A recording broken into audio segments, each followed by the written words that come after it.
doesn't really matter. So it doesn't we're live when it happens. I need to hear about what you were doing last night. Okay. I don't know. It was the cold open that we have on the show.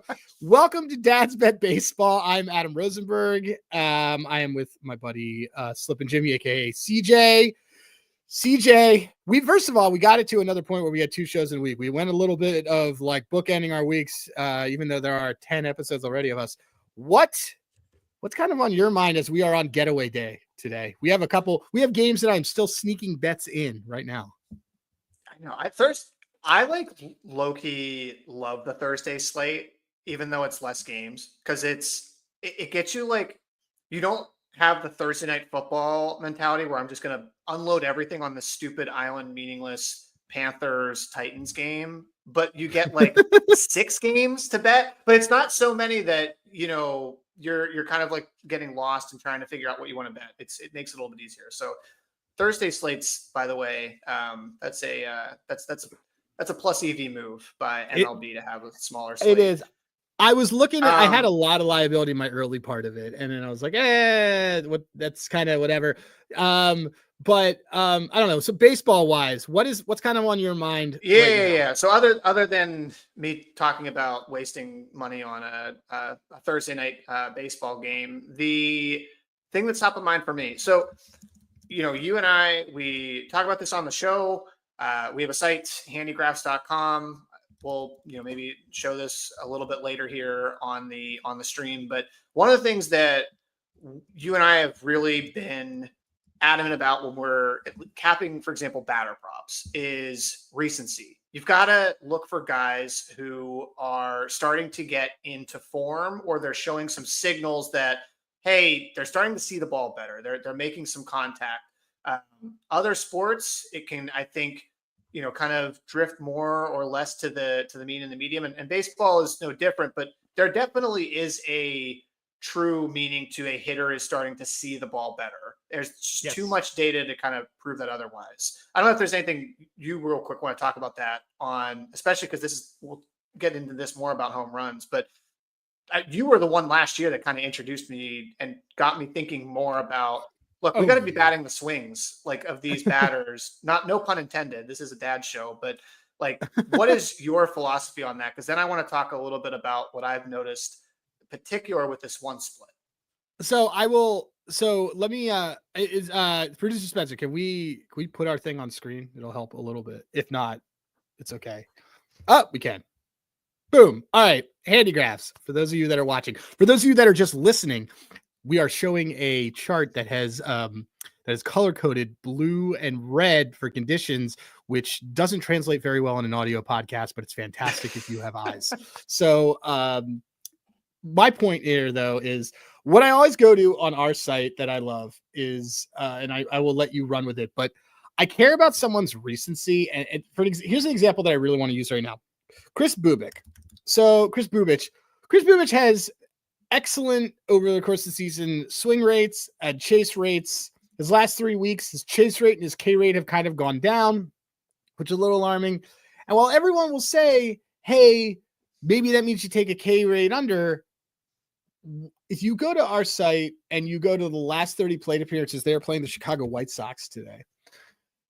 This is why I think what you put together is so great for this, is that you're able to see against this type of pitcher that the chase rates for the Chicago White Sox are awful. The White Sox can't hit anything. They couldn't hit a bus even when they're against a left-hander. So seeing when I get to a site and I see all this blue, that basically pushes me away from wanting to take an under on this guy.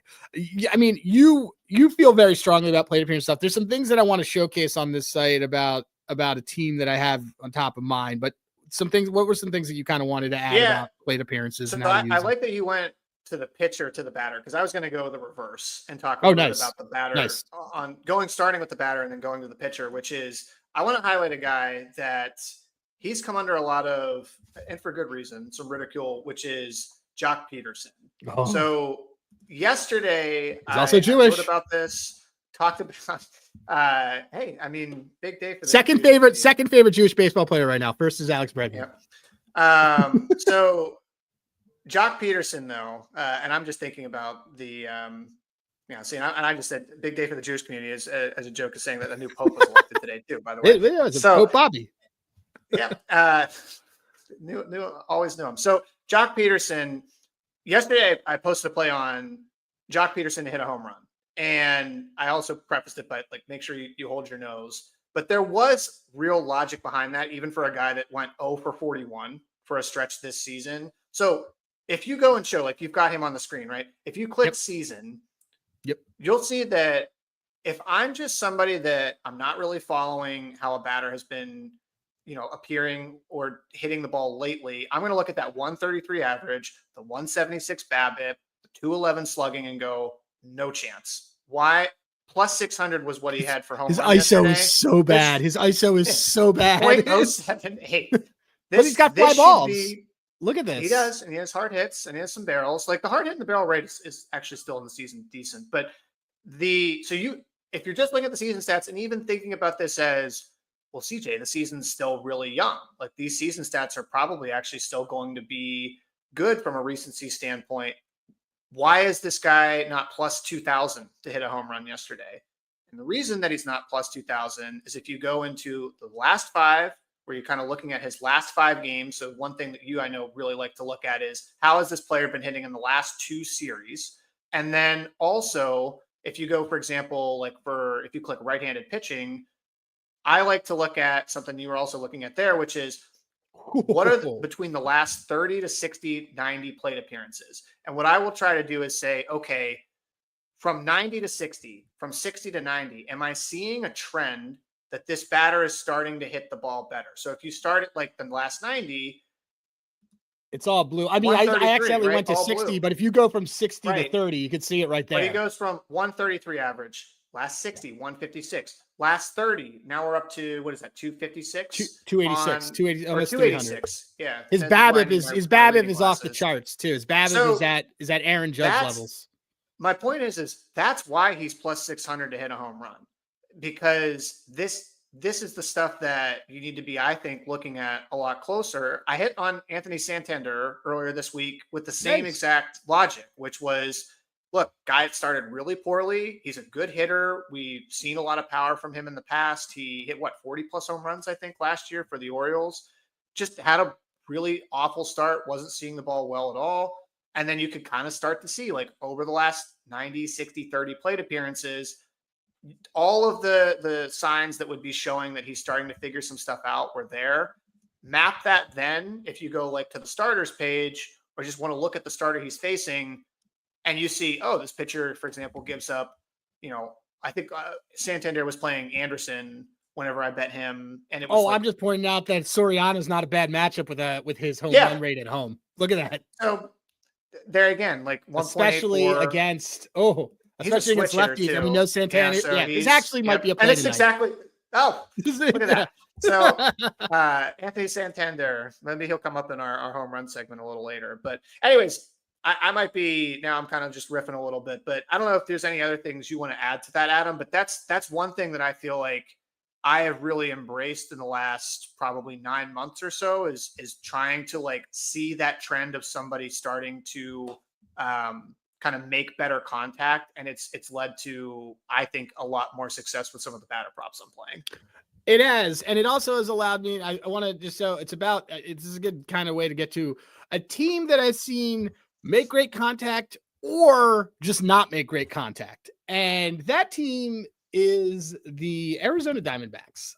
So the Arizona Diamondbacks, I'm putting it up on screen to make life a little bit easier for everybody. Now that we've learned how to share screen, we're showing people our site, and that's good.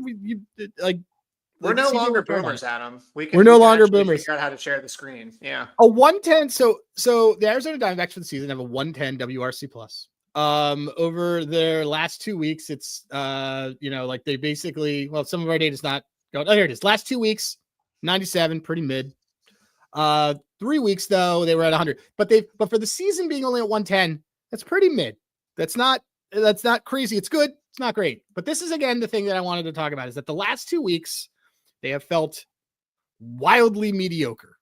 And I look at this team, and I was very high on this team. I have them on an alt for 90 wins. I didn't love, but I liked the Corbin Burns signing. I'm a Fott head. I love Fott. And but I just can't understand what this team is going to be able to do to finally like put things together. And I'm just looking at their bullpen now. Like their bullpen last 3 weeks is kind of falling apart, though for the season it's been fine. And then you go to, our batter recency on this team. It's Diamondbacks have played in a lot of what? Diamondbacks have played a lot of what? Oh, well, they just played in a lot. I might have broken up there for a second, but they played in a lot of like crazy, exciting games. But the reason they have because of that bullpen. Really so that's the thing, and then I look at the last 5 and then suddenly this team is hitting again. And it's clearly the last 5 because you go from 10 to 5. So I don't know what to think about this team because I want someone we can Spencer, we can pull down the share screen. I want someone to vanquish these Dodgers because I think these Dodgers are kind of mid, but the reality is that I just think that this Diamondbacks team should not be as streaky as it is in the wrong ways. And when Corbin Burnes is probably their weakest pitcher right now overall from the large case of everything, that's a trouble sign for me. I don't know if you've thought about this team enough since we have a lot of interesting liability on this team. I was about to say that are these guys a poor man's Phillies because they have an awesome lineup. I mean, no offense to your Phillies, but I would certainly take Arizona's lineup over the Phillies lineup right now. I mean, you could make a case that Arizona is one of the best 5 or 6 lineups in the game, but then it doesn't really correlate because if you look at their pitching, 27th in wins above replacement so far this season as a collective unit. So that's not just starting pitching, but 13th in expected FIP. So I think that my kind of issue with the Diamondbacks is, like we said, we like the starters coming in, but that was also predicated on, are we going to get a better Gallen? He's been pretty up and down. Kelly's been pretty up and down.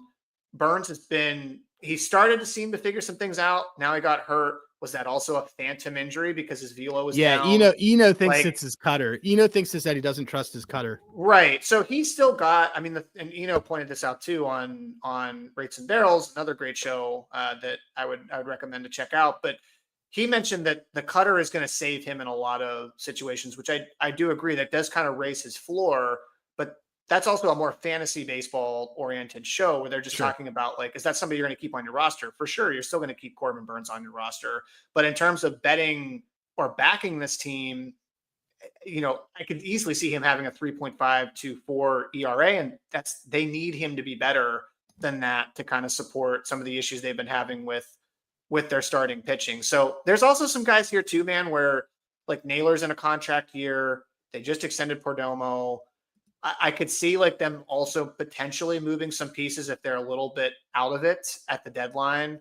And so not like a team that I would say is a super hot, like I think they're definitely going to sell, but certainly a candidate because I think the market there's going to be way more buyers than there will be sellers. And they could probably be able to, offload Kelly, offload Naylor. And if this starts to kind of continue to go the way that it has been in terms of them being mid. But one guy I know that we really like on that team, we have equity in, someone who's certainly not been mid, has been Corbin Carroll. And Corbin Carroll has been everything we wanted him to be this season when we made the decision to back him instead of Ketel Marte. Corbin Carroll with a 297 average, 301 expected VA. So he's doing what he's supposed to do. His BABIP is judge levels at plus 354. His K rate's a little high, but WRC plus of 167. We have him at 45 to 1 in pocket for MVP. And so I know the segment's going a little long, but where I want to take this is, well, while we have him at this, we took him at a long shot, and he is for, I think we can confidently say, knock on wood, he's going to be within that top 5 to 6 probably the rest of the year, because he showed last year that even though he was very clearly hurt, that he could play all those games. The thing that Ketel Marte could not do. Ketel Marte has not played more than 140 games in 4 of the last 5 seasons. So I guess my question to you, we are sitting in a good situation. Are there guys in the NL? We talked about this last week on the AL. are there, or Monday, I shouldn't say last week. Yep. Are there guys in the NL that you are looking at for the MVP? And is it simply just guys that want to mash? Because like, there's something else I want to talk about, and then we'll bring in our guests, because I want to talk about what we kind of are looking for in MVPs and why is it dongs. And then we can talk a little bit about our guests. We have Colby Marchio from, I don't even know, your betting news is going to come in and he's going to talk to us about not being from Canada. So tell me a little more. Are there guys that you have looked at in the NL that you think can do it? I think so. The NL at least is this is a more fun market. You would agree, I would say, to cap then, because AL, you're basically rooting for Aaron Judge to get hurt if you are, buying an insurance policy. It's sick. We don't want to do that. I don't want to do that. I love Aaron Judge, as has been stated several times on this show. The NL market, to me, am I crazy to say that Pete Crow Armstrong might be like worth a flyer? Ooh, that's a fire take. Because and now look, I think there's one big thing inhibiting me from PCA, which is the fact that he's on the same team as Kyle Tucker. who they're dying to give the award to. Awesome. And they're exactly, and like narrative really fits. He's been 7th in WAR this season. They went out and traded. Oh, the biggest move of the offseason wasn't the Mets getting Soto. It was actually the Cubs getting Tucker. Cubs are back, blah, blah, blah, right? Cubs are really fun to watch too. Like, they score a ton of runs. Really, really exciting team. But if we're thinking about like the criteria, at least, because I wanted to come in here, Adam, and be like, can I make a case for Jung Ho? Because I think Jung Ho is awesome. I love Jung. Yeah, I can't. I don't think that team's team's going to be good last enough. Night too. I don't think the team's going to be good enough, and I don't think he's going to have the power to get there, because he only has 4 home runs currently. He only has 3 stolen bases. While he's not going to have the vanity metrics for it. I'd like him to lead the league in hits. Sure, he could hit 200 hits this year. Like, he's awesome. We can spend another segment another time talking about him. The reason PCA was at least interesting to me is 3rd in the National League in WAR right now. He is, in terms of RBIs, he is 10th. Stolen bases, he is 3rd in stolen bases. We know he's got that speed. We have him a triples leader. He keeps overshooting it. Home runs, okay, he's still tied for, looks like, he's tied for 6th in home runs. Like, that was the one thing coming into the year. I don't think anybody saw the power that was going to be coming from PCA. No. And he's been great. He's 9th in slugging. Like, he's top 10 in basically every metric that you should care about, both vanity and some of the more advanced stuff. I mean, 7th in ISO too. So would I bet this at 35-1? Probably not. I think I would wait for this or look at a book to see if I could get a little bit longer. But man, we could be, and I know I just said this about Judge, but like, you could be even just like one tweak of a hammy for Kyle Tucker to miss a few weeks and PCA to continue rolling. And you could get some equity on this. I don't think it's that bad. It's sort of like our Sanchez bet with Wheeler and Cy Young, which is quietly very alive, is that they're going to steal votes from each other. Okay. We went a little bit long on that time. You're watching Dad's Bit Baseball. We're going to actually bring in our guests now, because like the thing that we were going to talk about, I think is really good for our guest. We're going to bring in our buddy Colby, or my buddy Colby. He'll be CJ. Colby, what's going on? I don't know why I thought you were Canadian, but Colby, what is going on? So close yet so far away. Why would I think you were Canadian? You must not pay attention to what I post. So it's pretty Chicago driven.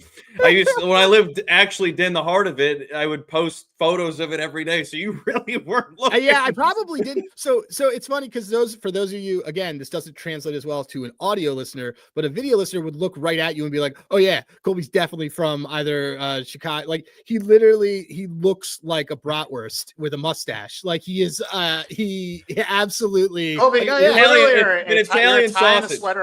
You're tying a sweater away from looking like Mike Ditka's nephew. Like, it's for sure. Close. I mean, look, it's a big day for Chicago. You got to. Oh, I've been rattling off the tweets. Pete Blackburn's talking about Chicago stuff. He loves Chicago more than Boston. He's lying if he doesn't admit it. Somebody said compare this to NFL terms. The Chicago Bears won the Super Bowl. There's nothing comparing to this. Nothing could have prepared me for the greatness that happened today. I'm glad we're talking about it. Anything Chicago, I'm here for it. But you're gonna get to it, but I'll just do it for you. Not a big fan of the teams. It's like you've done a show before. You took the transition right away. That's great. Yeah. So your team's the Yankees. Yeah. So we're big Aaron Judge fans, obviously. So it's like, you got to explain this to me. Anytime he homers, I pretty much tweet, "I'm pregnant," because that's how I used to be with Andrew McCutchen. When he was on the Phillies and he would hit a home run, I'd say, "I'm pregnant now."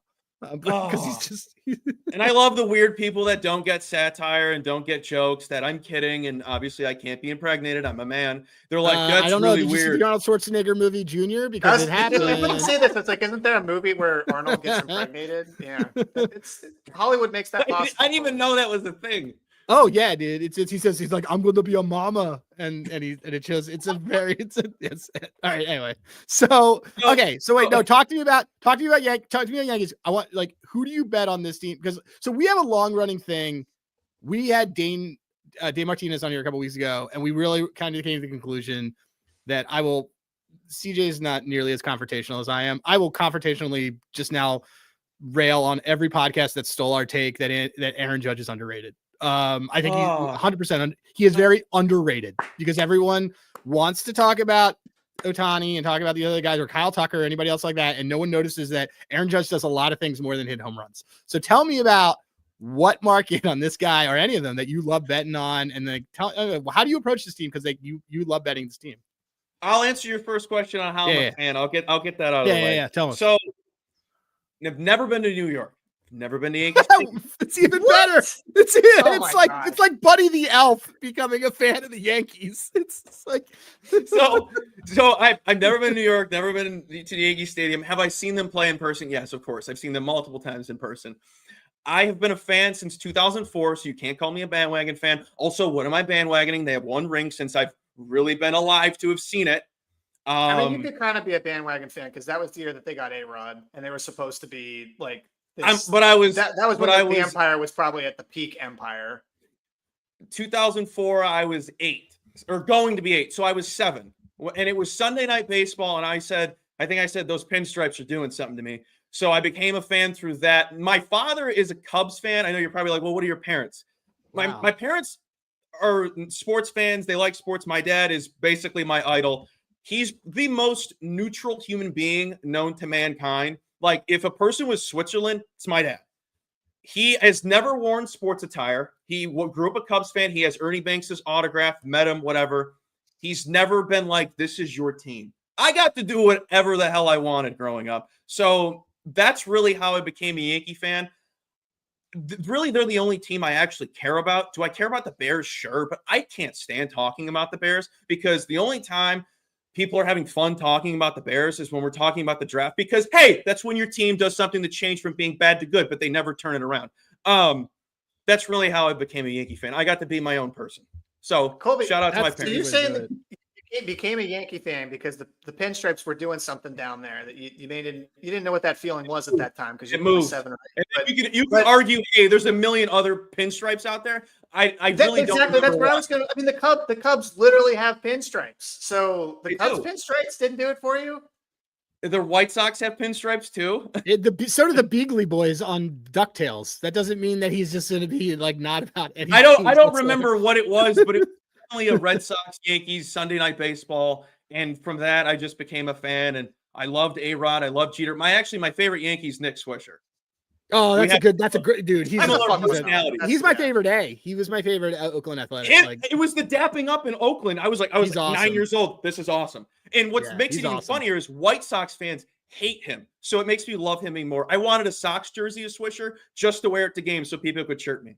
But I love Swisher. I have a lot of Cleveland fans in my life, and they still like Nick Swisher. Like he was somebody that seems to be, I guess, opposed to the White Sox universally. It's because of Ozzy. Ozzy always goes out of his way to talk about him in a bad light. So whatever. But now betting the Yankees, to your other question, I really stay away from betting them. Do I bet Judge? Sometimes. I think I've bet him twice this season. It really depends on the price of his props. It's all about price with him and Shohei and the guys that are like the big, whatever. Those are really the big two. This is good. This is a good Good segue transition. into what we want to talk about. With home Really, runs. fading Will Warren is probably my favorite thing. Am I the I last will bet one? against my team. I will. I'm not ignorant. I'm not the Is least he ignorant bad? Yankee Because fan. I thought he was supposed to be. Is he going to go somewhere else and be really good, just like every other Yankees prospect? Andrew Heaney, Probably. Michael King.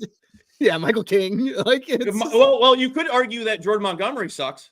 Yeah, and he was good on the Yankees. So he was great on the that. Yankees. He was like 7-0. Gumby was the best. Yeah, Gumby was the best. But yeah, I really don't bet on them, so it's really tough for me. But okay, so you do though. But you are like us. You are a fan of the Dong, and this is what we wanted to talk about. Who are first one? Give me a quick on what you care about for betting home runs, and then we're all going to say a guy who we love to bet his home runs and a guy we hate to bet his home runs. So first, give me how you pick out dongs, and then and then we'll round robin this, and we'll all say who we like, and then we'll all say who we hate. So go for it. I get asked this a lot because obviously I do those videos. If you don't know, you can check them out on my Twitter and scroll through. You'll see them. I'm not kidding when I say this. I don't search out the home runs. My advice to everyone out there is take a H to double R, take a hit if the hit's a good price, take his bases prop, and then just sprinkle on the home run. You're really going for the smaller props. You're just going to get lucky if they homer. Is it luck? I don't know. But I have days where I'm like, this guy's homering? I have them all the time because I love betting the home run. But I think I'll always sprinkle on the home run if I like someone's bases, H double R hit. Really, just finding someone you like to get anything today is really what I look for. And I use batters-box.com. Don't forget the hyphen. Free ad. I know the owner. He's a very close friend of mine. We can all work. We all work together. I've used Batter's Box, by the way, in the past. Mike Montgomery, right? I'll kiss you right on the lips for saying that. I'll kiss you right on the lips. I love hearing that. That is music to my ears. It's on my website. Oh yeah, you showed me that. Yeah, it's my muse. I love that website. That's awesome. Well, that's the thing. You found the thing that you do for it. Like for us, it was like we talked like it's 5 game splits and some hard hit rates and stuff like that. But I'm just like you. Like they're it's rare times where I'm like, I know this guy's home. Like yesterday, I was like, Juan Soto was absolutely sending one to Mars. Dude, you know how much I was kicking myself because I said he was too, and then I just said I forgot I didn't like something, and I'm like, whatever. And then I saw he hit 2, and of course I had a miserable day. I had a miserable day yesterday. Okay, so we'll all around. Name your favorite person to back for home runs. It's so tough. Can it be like just overall or like this? Yeah. Overall. Anybody. Overall. Who's the most fun? Vinny Pasquantino or Josh Young? Okay. Oh, that's Vinny a good Pasquantino, Vinny. That's a good one. You get a great price. Italian You get a great price for a guy that's always 6-1. Always. Always. And his best time to bet him is when it's 8-1, and he's 6'4", 400 pounds, and he doesn't homer. He hits doubles. He's an Italian that doesn't like the long ball. He just likes to hit pissers to the fence and barely gets around first. He is honestly also someone I hate betting. He's so annoying, but so fun to watch or to bet on because he could do anything. You don't know what you're going to get with Vinny because he's kind of like the face of baseball right now in terms of like media stuff, but he's not that good. He isn't, but he doesn't strike out. He's lefty, and he's in a ballpark that's terrible for hitters. and he bats behind the golden child of MLB right now, who is not winning MVP this year. CJ, favorite player to bet home runs on? For me, it's got to be Tyler O'Neill because it's somebody that I'm not going to bet on that much. But for one, he has the greatest dong record of anybody in baseball, which is that he's had a home run on opening day for 6 consecutive years. I love that stat so much that is like Tyler O'Neill's thing is that he hits a home run every opening day. And then I also just think like he's not somebody, Colby, you mentioned like some of those smaller markets. If I'm betting Tyler O'Neill, I'm literally never touching anything but a home run. Like I'm not going for home run or hits, runs, RBIs, total bases. No, like he is solely a player that if I like his stats or like what's like his matchup for the day, I'm just betting a home run because he's not going to do anything else but hit a home run. And That's while usually the guy missing that out on the you can usually bases, get a the pretty long price on HRR. him. Yeah, exactly. But I'd much rather just get the home I run get with it. him. So the Yeah. big Canadian there for me. Speaking of Canada, He is a earlier, jack, Tyler O'Neill. handsome Canadian. He's actually He's a good Canadian. looking man. Yeah, of all this. Yeah. Raffy Devers for me. Oh, screw Because him. Screw well, so him. here's why. Oh, But here's my why. God. He has. Oh, he probably homers today. I'm on I thought that too. I thought it. Two I Red thought Sox it today. too. He homers. Bet I you he thought does. it too. I liked him a lot. I did like him today, but it's first of all, I want to be full disclosure because I'm not a Boston fan. I'm from Philly, but I live in Boston. He's been a miserable human being this year because he has proven to be one of the worst team players of all time. I'm on Team Bregman. Behind Soto but this season. for a lot, yeah, really. But he's like the anti-Soto completely.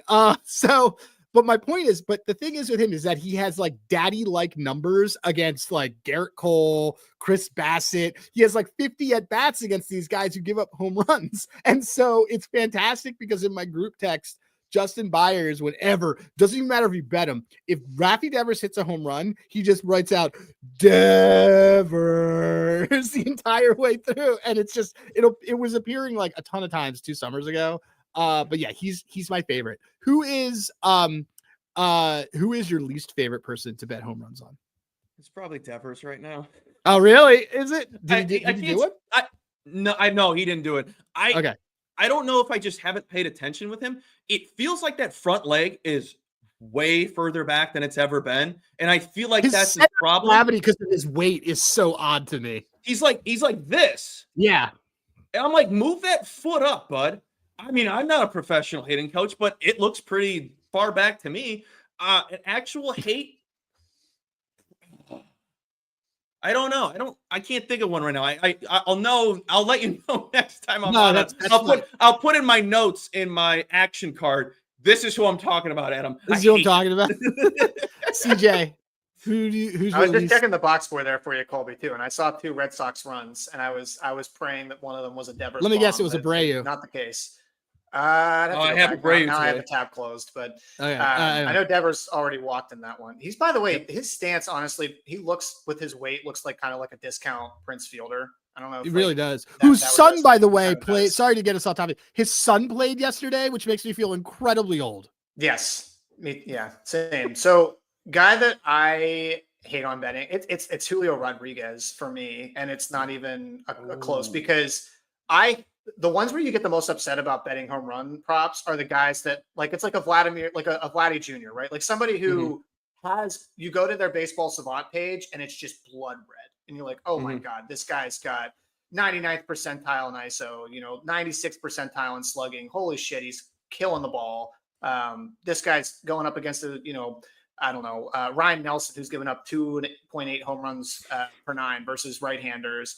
And then they come up and they go 0 for 4 because they just chase everything. And that's exactly what Julio does. Like, go to his 22 and 23 savant pages and you will just be like, oh my God, how does Seattle not score 15 runs a game with Julio there? And every single time I bet him at like also a terrible price because the rest of the market still thinks he's really, really good. I end up losing on it. So I just get sucked into the Julio stuff, man. Like, it's like that, like hot chick at school that you can't help but wanting to like go up to and then get rejected every single time. I remember who mine is. Who? It's Jorge Soler.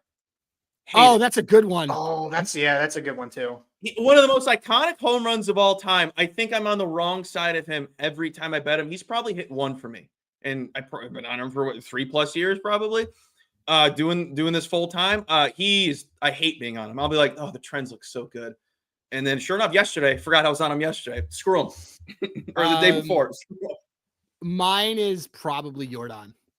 Because my God, it's him too. It's him my too. experience I with Jordan is definitely in have that not touched him category. this season.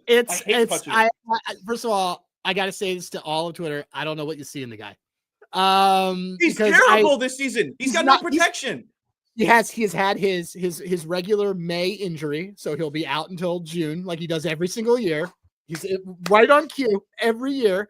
And I'm sorry, but I've never successfully been able to hit on home run with him unless it was under 3-1, which is just obviously terrible odds, this entire situation. But everything that CJ said about Julio, I feel about Julio, by the way, which we could talk about in another episode. I think Julio's overrated, but I feel that Jordan every single time. Every single time, I'm like, what do I see in this guy? Why do I keep doing this? Jordan, there's something about like when somebody comes out and just totally mashes as a rookie, and I think people just assume that young rookie is like, because Jordan had this, Julio had this, they have an insane rookie season, and you just like automatically like put that in the bucket of, yep, this guy is just, he's money, he's going to hit 40 home runs, and then you like actually go to what they do every year. And like the same thing with Jordan, great call out. Like it's somebody who had an awesome rookie season, and the perception is just like, oh, he's just great. Like he's just always doing that. Like that's what he does because he's a rookie. Like he was a rookie and he did this. It also sucks. He's such a likable guy too. He wasn't a part of the cheaters.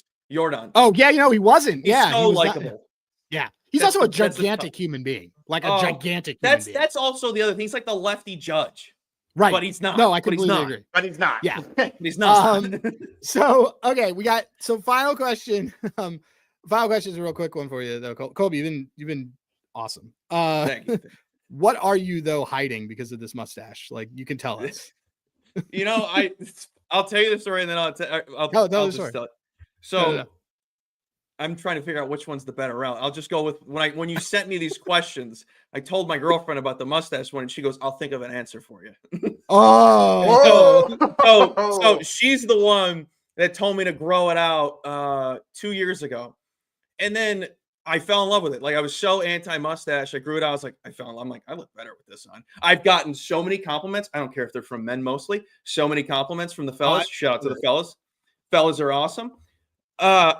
Then like 6 months ago, she goes, you can shave that, you can shave that if you want. I go, this is like my staple. I show my face regularly now. I can't really just go up and change it. I shaved it in December, I think, and I hated it.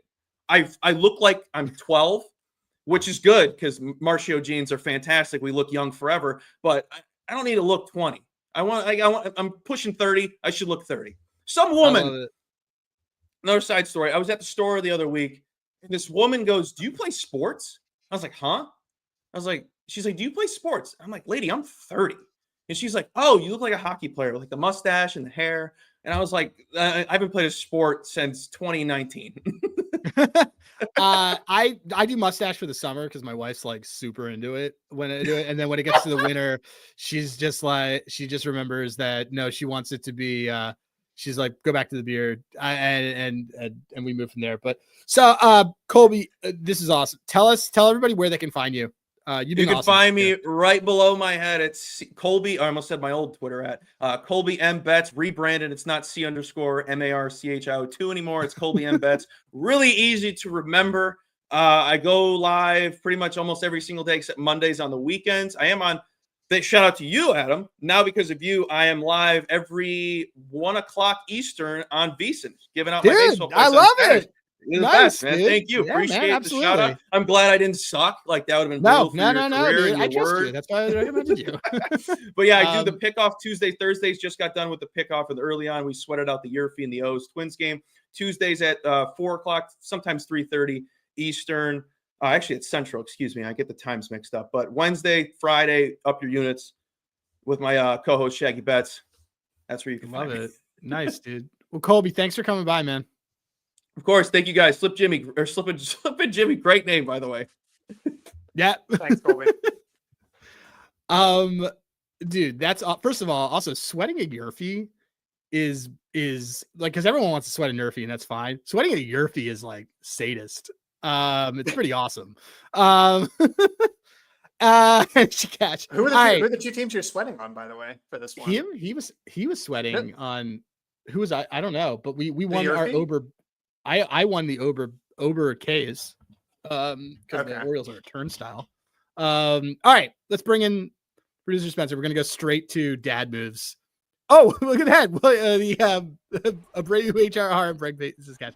Okay, I will kick off this dad moves of the week. I think I may have already said this one a couple weeks ago, or maybe I said it between things. But I have the AC being repaired right now, or being installed, and I paid in cash for it.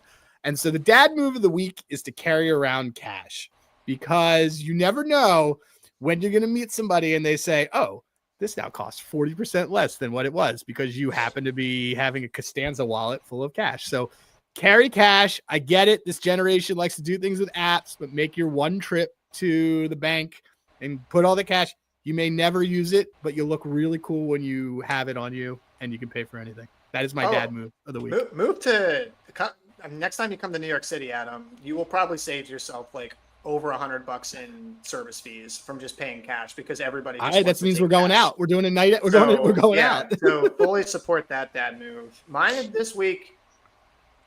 It's not as good as that one. Mine is just that a dad move is if you are texting somebody and they are not a parent, so they are not familiar with the parent schedule, and they're getting upset because you don't respond, or you respond at very weird times, like 4 a.m, or almost always 5:45, 6 a.m. Like I'm texting Adam this morning, and my wife even commented on it. She's like, "I know that this is a dad's thread because there's paragraphs going back between you two, and it's before 6:30 a.m."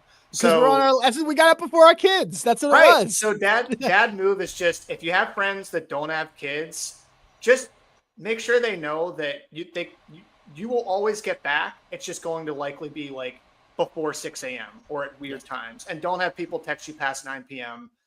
Because it's there's almost no chance I'm responding. My wife said to me, she's like, "Why?" She got up at 5:30 and I got up at 5:30. She's like, "Why are you getting up?" And I was like, "Because the kids aren't up. And I have stuff to do, and I need to do baseball things, and like tell all the because there's like that gap. So it's like the Catholic break." Spencer, what's your a lot of Christian Jewish references on this podcast? We got to. Yeah, we are a lot of faith here. I'm kind of gonna piggyback off you, Adam. Is carry cash. I was walking my dog the other day, and some lady was commented on his nails, and she's like, "Oh yeah, I can actually do nails," and had like $10 cash on me, and she trimmed up the nails like right after the dog walk. So, hey, shout out to carrying cash on you because I am one of those people that does not carry cash. But the one time I had $20 cash, I was able to get some stuff done with it. So shout out to you. There you go. Nice. Look at it. Everyone giving me the kudos today. This was awesome. By the way, that was a bonkers interview with Colby. He is absolutely welcome back whenever he wants. That was awesome. The energy was very good, probably because of the Pope stuff, but it was great. All right. So, for CJ, who is at Dads That Bet, and Spencer, who is at Spencer_Ray, Ray RAY. I'm Adam Rosenberg at Hey Rosenberg. You can catch Dads Bet Baseball twice a week at Dads Bet Baseball, and please like us and subscribe to us and leave comments and tell people we were awful, and then they'll all subscribe and prove it for themselves. And a quick shout out to our friends at Hall of Fame Bets. We didn't get to mess around with you guys today, but you guys are friends of the pod. Use the code DADS to get 50% off your first month. We really like them for especially team total markets. So that's Hall of Fame Bets, HOFbets.com. Thanks everybody. CJ, the final word is dads.